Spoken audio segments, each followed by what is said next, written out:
Okay, boys and girls, ladies and gentlemen, fools and geniuses.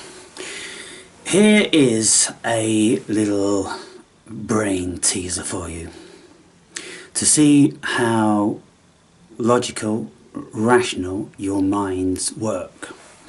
And this is a beautiful trap for any silly Christians or people who believe in Jehovah or any of those Judaic belief systems.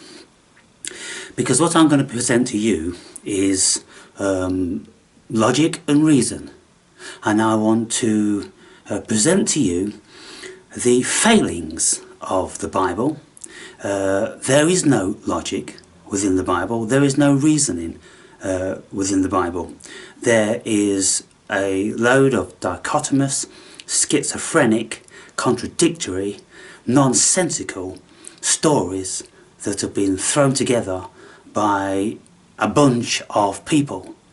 Maybe originally there was some sense in whatever was wrote, but due to it being copied and pasted and, you know, some of it discarded and all this sort of stuff over the millennia, then what we've been presented with in the Holy Bible is really, really questionable. And when you read that, trying to make sense of it, you will very quickly come to the conclusion that any human being that believes that and has faith in that is completely and utterly delusional, stupid, desperate, and any number of derogatory influence regarding the name of the creature that we're supposed to be, Homo sapiens, wise man. We're supposed to be wise humans. I'm seriously contesting that, and you know, I've been contesting it for a long, long time because I see very little evidence of it. Now, I'm rewriting, editing chapter number 10. And chapter number 10 begins with my investigation into one of Jesus's most renowned of sayings or statements. Judge not, lest you be judged. And so I have a story about that, and I have a revelation which was true to me. It was an experience that I had when I had an epiphany about what judgment really meant. What did Jesus really mean? And so I investigate it logically, rationally, and then I throw out logic and rational thought, and then I come at it from my higher spirited self, or from my heart, wanting to do the best possible thing as a human being for other humans. Then if we want to do that, then we have to throw out our rational mind, because we cannot not judge people if we want to be rational.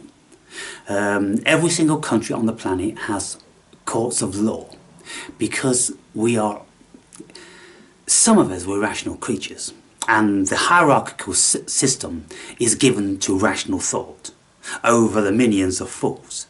And so there needs to be rational thought, otherwise we end up in chaos. If we don't have judgment, then we end up in chaos. If we never have a single thing to say about anybody's actions, it doesn't work, does it? It works in a very, very sympathetic and silly fantasy way of being a human being, where we love everybody and it's all love and we're all one and we're all one big family and it's all wonderful. That's basically what Jesus was conveying. But unfortunately, that isn't the reality. So I'm going to read this few paragraphs, and then I will paste it in the comments so you can read it if you want to.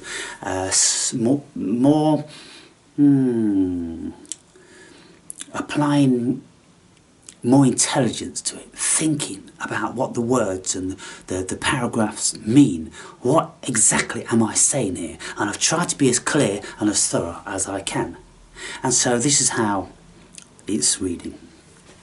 Being a human being really is a paradoxical experience, and one which, when considered philosophically, always ends up looking through the eyes of a cosmic, all-embracing overlord, or God. Now, when we look philosophically at the world, we are seeking for the highest of intelligence. We realise that we are conscious, and we don't know what consciousness is, so therefore we have to look for the author of consciousness. Lots of people call that God, some people call it the cosmos, other people don't call it anything, like scientists. They just avoid it like the plague, because they can't deal with that fucker. And if they're going to save their silly, fallacious credibility, then they ain't broaching that one. This is why I've got no respect for scientists. Scientists, if there's any scientists watching these videos, why don't you start investigating what consciousness is? You know, why don't you get together with your scientists and say, listen, you know, quarks, quavers and atoms and, you know, photons, and forget about that. Let's just try to find the root of the cosmos, which is consciousness, and put all money and resources into that until you've come up with the answer.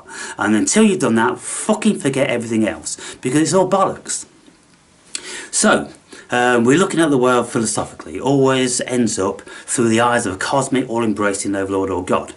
If we are made in God's image, then surely we are a shard of God himself. Makes sense, doesn't it? If we're made in God's image, then we're a replicant of him. Just like our children are made in our image and are genetic shards of ourselves. Made in our image, genetically, physically, visually, and all that sort of thing. If this is the case, then we are all God, just like our children pertain to us. And God is only judging himself when he judges his children. So, in the Bible, when God is judging the Jews for any number of audacity for not believing in his shit book. Oh, come on, people. It's fucking laughable. Anyway, if this is the case, then we're all God, and God is only judging himself when he judges his children. You know, if you make fucking children in your image, you can't be fucking chastising them every day because of their failings, because their failings must be your failings. You created them, motherfucker. Now then, let me make this plain. If we judge our children, we have to be very mindful that we are in fact judging a very close facet of ourselves, because we are the ones responsible for educating our offspring, and they are genetic chips off the old block. They are predisposed to make the same or similar mistakes that both parents made in their younger years. So when we judge them for their failings, we are judging ourselves for our failings in a circuitous way. We are judging them for acting genetically, which isn't any fault of theirs. We are judging them behaviourally, which is a direct reflection of our parenting and our genetics. So how can we point the finger as if our children have a fault and blame them? You. Just like God did to the Jews every time they was doing some shit that he didn't have agreement with.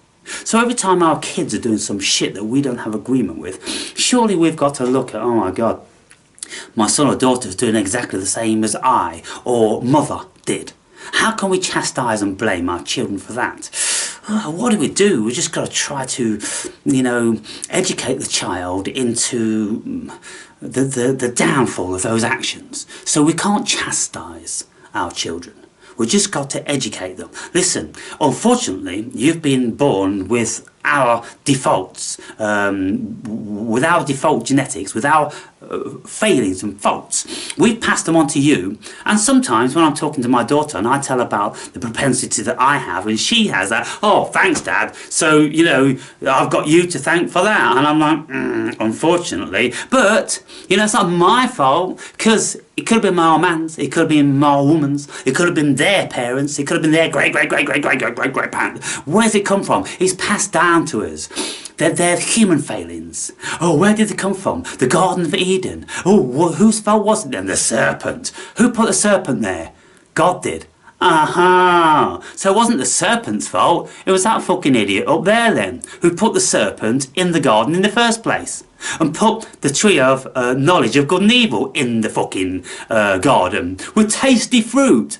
Why would you do that, God, if you're loving, if you're intelligent, and you care for your children? Sounds like a fucking trap of an evil motherfucker to me. Wow. Let me continue.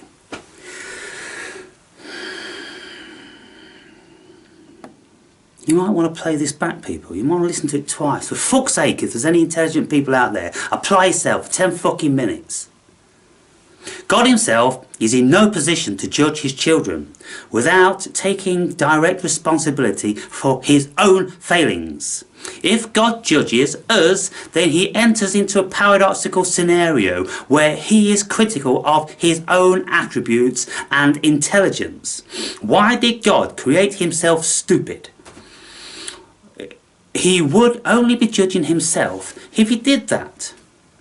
If God is ultimately the only thing in existence, then how can he be judged by himself for being wrong or working against himself? He is what he is, and all the consequences of his actions are his alone. There are many logical fallacies in the Bible that make it impossible to take serious. If God made humanity and is all-powerful, what the fuck went wrong?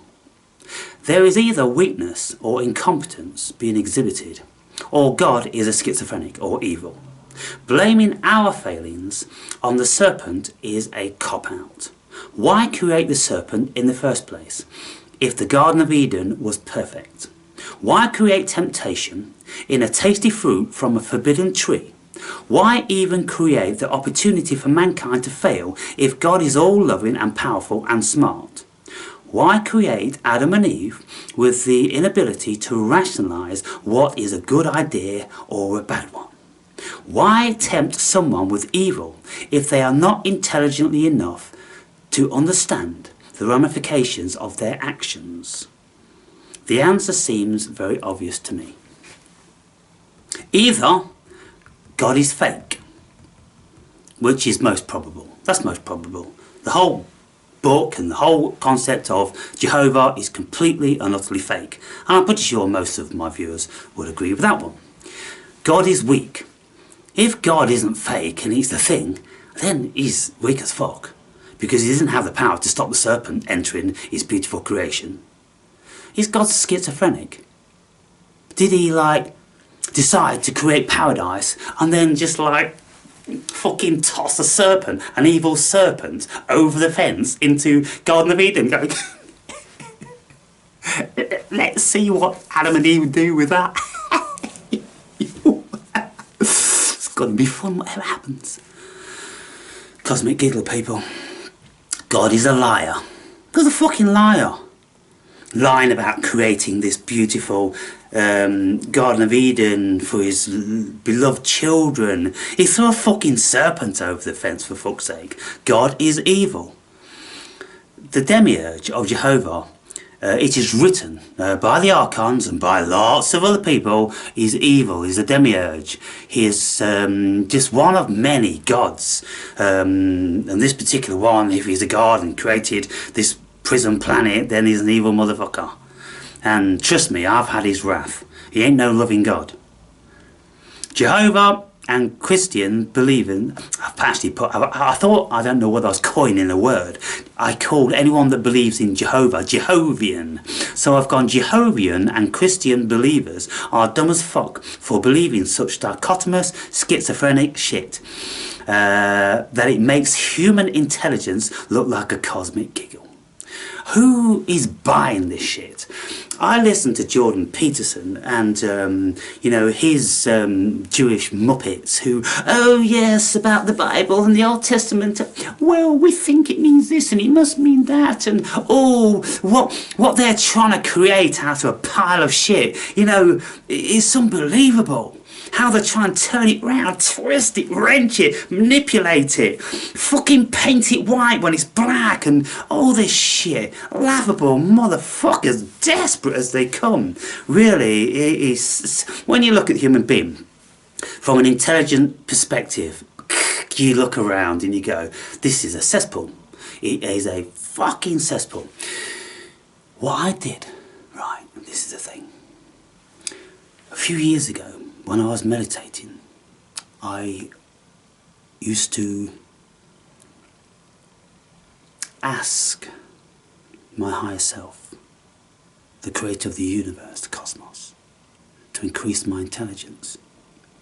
And I would envision my intelligence increasing by 10% every week or two. And then I thought, fuck it, in for a penny, in for a pound. This time I'm going to go for 20%. Let me increase my intelligence by 20%. So over the time, I've probably increased my intelligence by about 60%. And now, to be fair, people, I think I'm starting to regret it. Because I can't talk to hardly anyone with my level of intelligence, with the way I see things. And I don't think, really, I would like someone to prove me wrong. That I'm not genius, I'm not super intelligent, I'm just a fucking idiot like everybody else. But it doesn't seem to be the case. Because I can look at things like I'm looking at stuff. And I'm writing a book about stuff. And it seems perfectly logical and reasonable to me. So if we've got any logisticians out there, then come forward and see where I have a logical fallacy in my reasoning. You won't find one, I don't think. I just think it's plain as day, and I'm not really looking too hard. I'm just picking at the obvious stuff so far, because if I pick at anything else, I'm losing everyone. And then it's just me, God, out here on my own. So, just see what you think about that. Let me just see what else I say, because I've not read this bit yet. It all simmers down to perspective at the end of the day. Here I'll continue my philosophical musings on the subject of judgment as a potential awakening to interesting thoughts that we maybe previously never considered. Judgment is a curious concept which we use very selectively in relation to certain realms in our lives. For example, why do we not criticise the trees for the way they blow about in the wind? Some erratic, some unsightly, and others gently swaying and more graceful. And yet we judge the way our neighbour wobbles when she walks.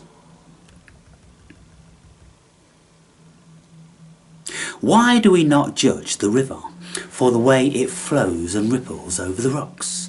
And yet we sneer at a person for the way they wear their hair. Why do we not accuse a butterfly of flying erratically, but we are quick to point out how our friend's partner twitches when she speaks? Why is it that a lizard or a bird doesn't trigger our judgment, but an ugly baby will be the talk of the town? Maybe it's because we are afraid of our imperfections and feel horrified at the prospect of being unfortunate enough to be accursed with any of those afflictions, that of the less fortunate. You see, when we look at people, the vast majority are too scared to acknowledge their thoughts. If we see an ugly baby, we all see ugly. There's no doubt about it. You know, okay, beauty is in the eye of the holder, and if you see a Cabbage Patch Kid and you kind of like think cabbages are cute, then alright, you probably think that Cabbage Patch Kid is cute. But most people, it's like, It's a fucking Cabbage Patch Kid. Have you seen fucking Baby? What the fuck happened there? It's ugly as a fucking mule. It's like a Cabbage Patch Kid. Yeah. Why is it that we wouldn't find offensive the patchwork of a dog's fur, but feel horrified by the shop attendant's facial birthmark?